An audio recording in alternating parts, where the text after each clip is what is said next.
Hello, everyone. Welcome back to You Name It, your podcast, your episode, you name it, your story, your episode, you name it. Uh, we have been away for a long time, and of course, we gotta highlight that this is the first video episode. So if you're listening, you can, you know, check out your Spotify or YouTube, and you should have images. And this is something new for us, but we're trying this one with video because I think it helps a lot to tell the story that we're going to be having today. And by the way, the story is going to explain why we have been away for a long time, quite a few months. So without further ado, let's start with today's episode. My body told me that I was 42 and I broke my fibula using a cane. Right here you can see it, see? So we have camera, so we can start using the camera, see? I slide on second base, my cleats got stuck and my foot bent the opposite way it's supposed to bend, and right away I felt the crack. This was the fracture. That's how it looked when I got to the hospital. Important things or meaningful things, you're gonna work so hard that you're not gonna even realize when they happen. This is for you to start relying in other people to ask for help. You're a person that doesn't like to be helped, doesn't like to depend on others. Now you're forced to depend on others. So you gotta suck it up and ask because you cannot do much. Physiotherapy is not going to your physiotherapist. That's 1% of it.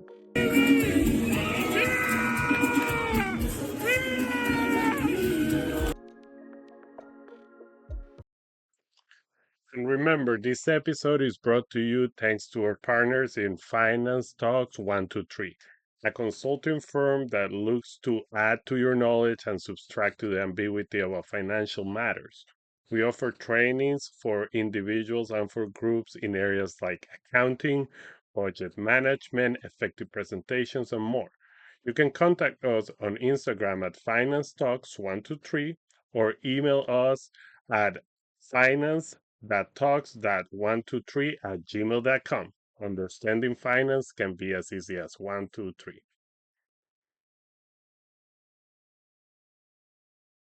Okay, so today's episode, as you might have guessed already, is gonna feature none other than myself.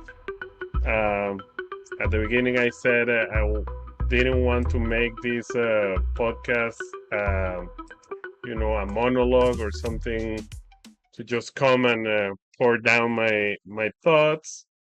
That's happening anyways during my conversations with people.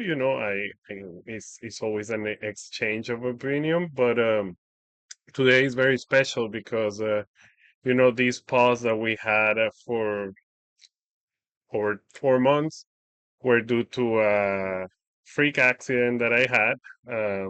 As you might have guessed in the intro, I broke my leg on May 14th. Playing softball, I slide on second. I thought I was 20. My body told me that I was 42, and I broke my fibula. And it has been very tough. It has been tough 3.5 months since it happened. And I just want to share the story with you guys, how it happened, what I have learned, what I would do different, what has helped me to recover not only physically but mentally, and different than what many believe or many would do in this case. I'm not recording this in the other side of the bridge, like after I overcame the whole thing. I'm in the middle of it. As I said, it has been 3.5 months. I'm still doing my physiotherapy, my rehabilitation. I'm still using a cane. Right here, you can see it. See, so we have camera, so we can start using the camera. See, that's good.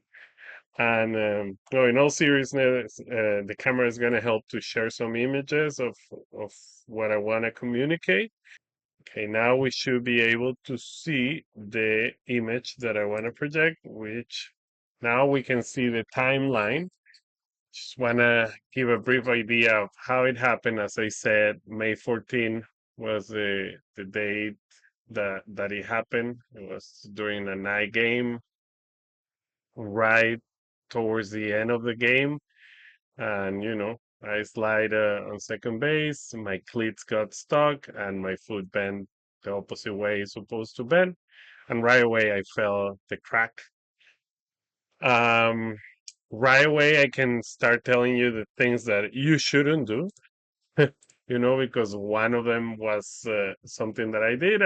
I drove myself to the emergency room. I drove myself to a hospital. I drove for an hour uh, with a right broken leg, so stepping on the gas or on the brake was very painful.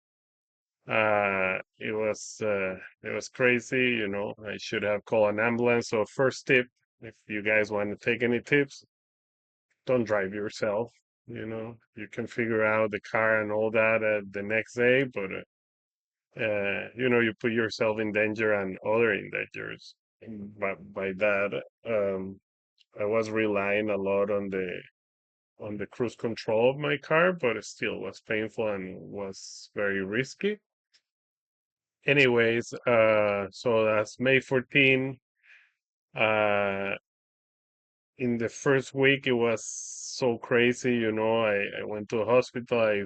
Met my brother here at my house, and he went with me to a hospital. Not trying to put any shade on Canadian health system, but just speaking about my experience.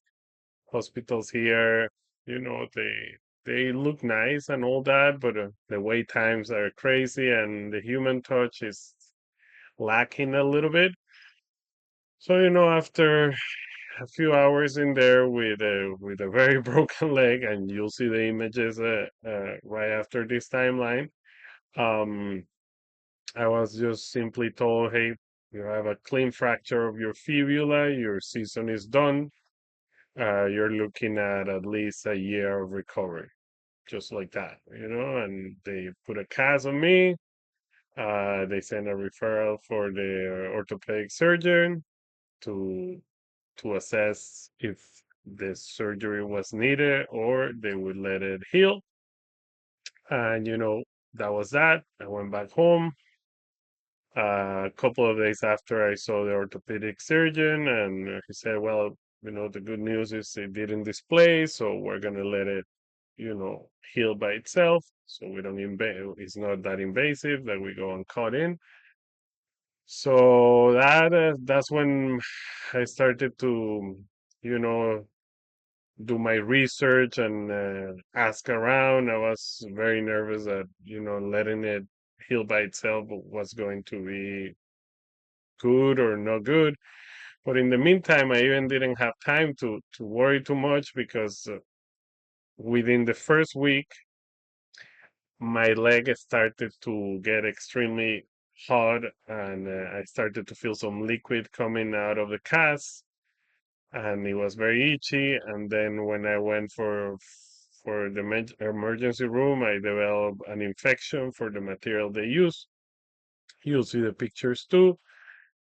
But yeah, I mean, what I mean, the pictures. I think we can see it here. Give me one sec, because I think it's important to include it while we talk. So, okay, if you see on the screen, this was the fracture. That's how it looked when I got to the hospital. This is a broken fibula. This is how it looked a couple of days after. You can see the bruising went all over my leg. And then the complications I'm mentioning started to happen. I developed these blisters, a rash, my skin was peeling off, so it was quite the quite the complications. And it made the first few weeks extremely hard. Not that they weren't hard enough with the pain and the limitations. When I talk about limitations, you gotta pay attention to these two bars at the bottom. No weight bearing for the first 6 weeks at all, even with the cast. So keep in mind this is my right leg. I couldn't do much. Going to the bathroom was an adventure. Um, you know, taking a shower was an adventure. Walking was an adventure. I was mostly in a wheelchair or laying down. I never stopped working, and people might think that's a negative thing. For me, it shows how good working from home could be because even in tragedies like this, you can still work. And also, I needed to stay busy. Like I was spending too much of my time researching about the fracture, researching about what's coming up, researching about recovery, similar stories. So I needed to do some things for myself, and that's the second tip. After you settle up, after you put your health in order and you're following the instructions, you gotta keep on living, right? Like if you just think that recovery is just sitting down and not continuing with your life is gonna come and bite you. It's gonna be harder, right? So, um, during all this that I describe here, I kept on living with a lot of help. I mean, the support from my family, my girlfriend, my daughter was unbelievable. But the problems that I face in personal life, the problems that I face, work-wise, they never went away, and it was part of the day to day. It was just learning how to live, from a wheelchair, pretty much, attending to my daughter's soccer games in a wheelchair, getting my parents to drive me or to drive my daughter, um, relying on my girlfriend to give me bath, to help me moving around, to cure my wounds, to clean my wounds. It was a big process. And you can pause it now that we have video and you can see the timeline. But basically, I'm right now in week 15, more or less 16. And as I said, at week 10, you start to see the light at the end of the tunnel when you start to resume certain activities like walking, but you don't walk right away. Like it's very surprising and nerve-wracking to see yourself learning how to walk again. Um, And tip number three, as you can see in here, is start physiotherapy early. This one was a tip from a coworker, a dear friend. She had a similar fracture. She did have surgery, and she said, she regret not having to start physio before the cast went off. And I follow her advice, and I really think that gave me a little bit of time and purpose, like fighting for recovering, like at least you feel like you can do something about it, and that's something that I'm gonna talk about too. This experience taught me, or reinforced on me the fact that you cannot expect results overnight. Like this shows you the true meaning of hard work, because to this day, as I said, it has been almost 4 months. I haven't missed a beat on rehab or physiotherapy since week 4. So I've been doing physiotherapy for over 10, 12 weeks. I haven't missed one day. I haven't missed one exercise. When I'm fatigued, when I'm tired, when I'm depressed, and you know that the lesson to be learned is, yeah, what we try to communicate to our kids. Things don't happen overnight. Things don't happen just by magic. Like really, really important things or meaningful things, you're gonna work so hard that you're not gonna even realize when they happen. Like it's not that, you do the rehab for 5 straight days and then you can jump or you can walk. It doesn't work like that. It's very, very, very slow progress, or progress at least. Um, Now, I wanted to just mention, and along the way, I'll share more pictures, taking advantage of having the image, but mention a few things that, besides those three tips that I mentioned, a few things that um, really work so far, and a few things that haven't worked so far. Uh, so, things that work so far: family care, like relying on your family.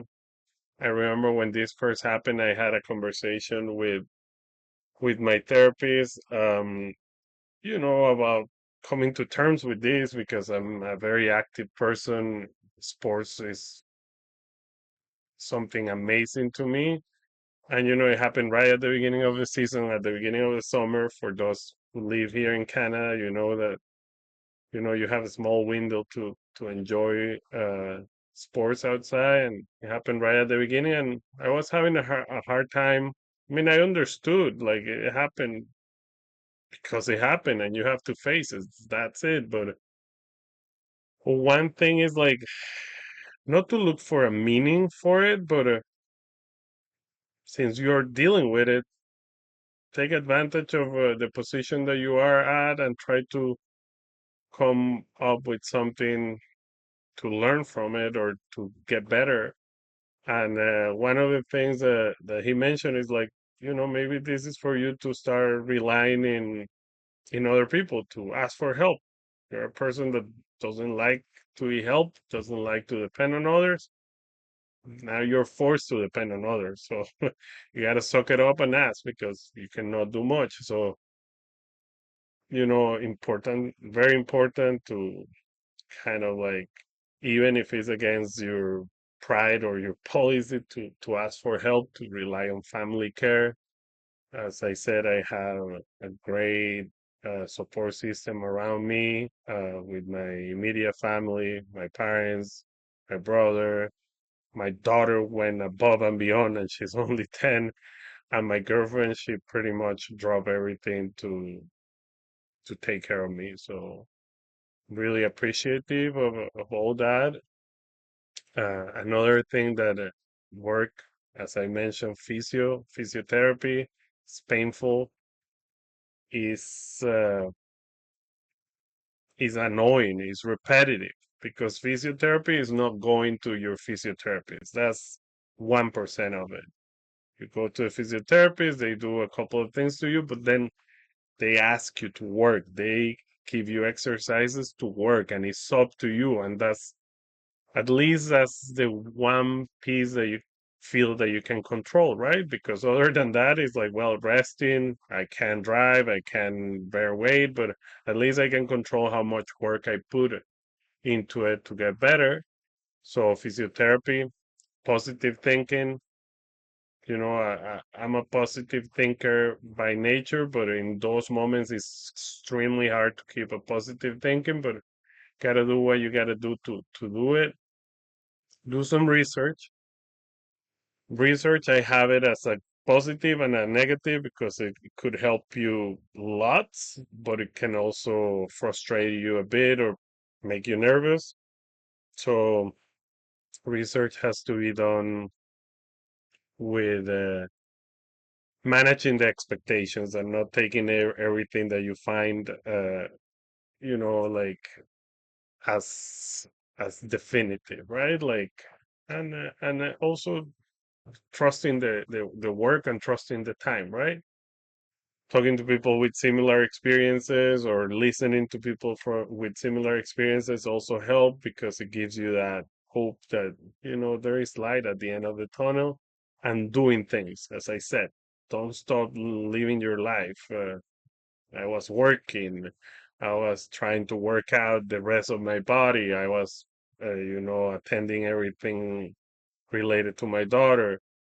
I even, and I'm gonna share a couple of things that I did quite a few things that were amazing. They were hard to do, like attending to baseball games, attending to concerts, but they play a huge part in my recovery so far because it lifts you up and makes you forget for a little bit about it.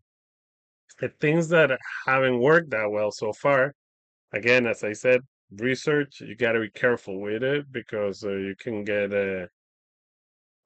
suck into it, and then start questioning every single progress that you have or not. And it makes you also compare, as I said, listening to similar stories or experiences is important. It's important with a grain of salt, right? Because if you're comparing, oh, so and so got better after 3 months, why I'm not better, right? Like, you gotta be patient, right? Like, keying here is being patient and being realistic with your expectations. Taking care of your body is something that is extremely important in any situation, but recovering from a big injury like this, you have to have realistic expectations and you have to be calm and you gotta keep on putting the work, right? But so that being said, now I want to share a little bit more images. Um, as you saw, let me start with the things that you already saw, but here, this is not it. This is it. So let me start with you already saw the timeline. Again, you can look at it more deeply, and if you have questions, feel free to reach out to our podcast, and I can answer. You saw the fracture.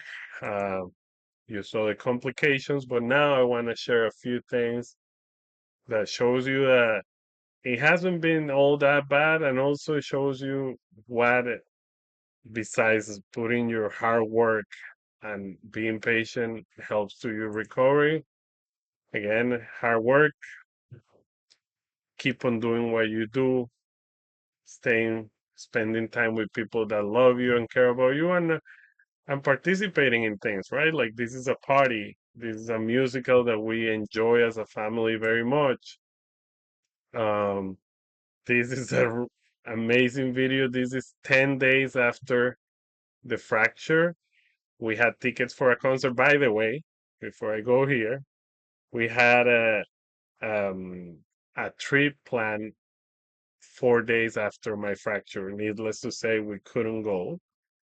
My daughter was so disappointed. I was so disappointed. We were visiting family in England and we couldn't do it. And then we had the concert 10 days later. And I was like, I don't know. I mean, I canceled the flight, canceled the trip. Maybe I should cancel the concert too. But, we call, they accommodate us with my wheelchair. And to be honest, like, I was so scared with the amount of people in there and all that, but it was amazing. It was my daughter's first concert, and it was an amazing experience. And to be honest, it was the first day of or night of a smile since the fracture that I had. And just to show you a bit of the moments that we live in there.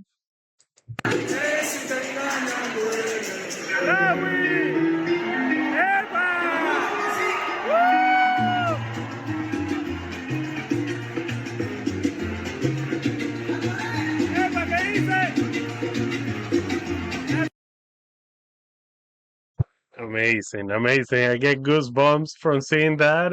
We were right in the front by the stage, and with my very broken leg, with the infection on my wheelchair, But my daughter, my girlfriend, they were enjoying, and then this happened, and it's one of the priceless moments of my life, and it shows you how the joy for others can really lift up your soul. And this is a priceless moment that my daughter was able to have because we did go despite of whatever was happening.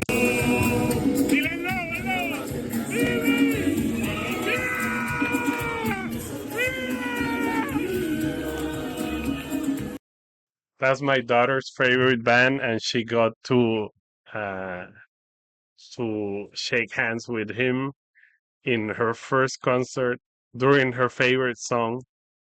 It was amazing. It was amazing. I honestly feel like that moment put a smile on my face, and for a second, I wasn't focusing on how far is it gonna be for me to recover, or why it has been only 10 days and I'm looking up to a year for this recovery. When this is gonna go away? For that second, I was just so happy to see her enjoyment and her excitement, and it was amazing. I really loved the fact that we ended up going, and we had a great time. Not only my daughter, but all of us. And that's what it's all about. I honestly, the first day, the first week, I couldn't imagine being 3 weeks, 3 months into it. It sound crazy for me. As I said, I'm very active. Sports are extremely important for me, and you know, I'm still I'm still fighting. I'm not 100%. I'm not playing the sports, but I'm walking. I'm progressing. I'm doing exercises that are a little bit more challenging, and that are giving me more strength. And there are more things that we're planning during the recovery. And you know, the one thing I can say to people is you gotta hang in there with these situations. They are hard. Nobody wants this to happen, but it happens. Gotta be patient. Patience is key in here. And I still repeat this mantra to me because there are certain days that I'm like, okay, well, has been 4 months. I want to go play baseball. I want to go play basketball. Not yet, but I'm putting all my effort to move into that direction. And part of the effort is having patience. Is being patient and being gentle with myself. That's something that I learned again with this. Being gentle to myself, push, but also be smart the way you push, and rely on those around you. Be grateful for those around you, and this teaches you that when you take care of people, when you are there for people, they will be there for you, right? So just want to give it, just want to give everyone an update to the test of this new format with the video podcast. Share the images, share the experience, and I'm pretty sure in a few months we'll do a touch base, and hopefully I can do some jumping jacks in front of you, or have a video of me running or something. But we're getting there, and no matter what you're going through, you're getting there too. Like patient, hard work, and you know, be gentle with yourself, but never stop trying. That's the message, right? So with that, I'm gonna say cut. Oh, sorry, I almost forget. I almost forgot my own format. Because now that we have audio, video, it doesn't mean that the format changes. It's your story, your episode, you name it. So first, I have to name it at the end. So how can I name this episode? Let's see. I would say learning a lot from a broken leg. I think that could be it. So until next time, remember, this is your podcast, your episode, you name it. Follow us on Instagram, email us at podcastyounameit@gmail.com. And if you have any question, reach out. I would be happy to share any experience with anybody, to have a conversation with anybody. And share this, recommend it, follow us on Instagram, share it, listen to it, enjoy, and I'll see you around. Maybe I'll see you running around very soon. Coming soon is the Running Me. See you guys. Have a great one. Bye.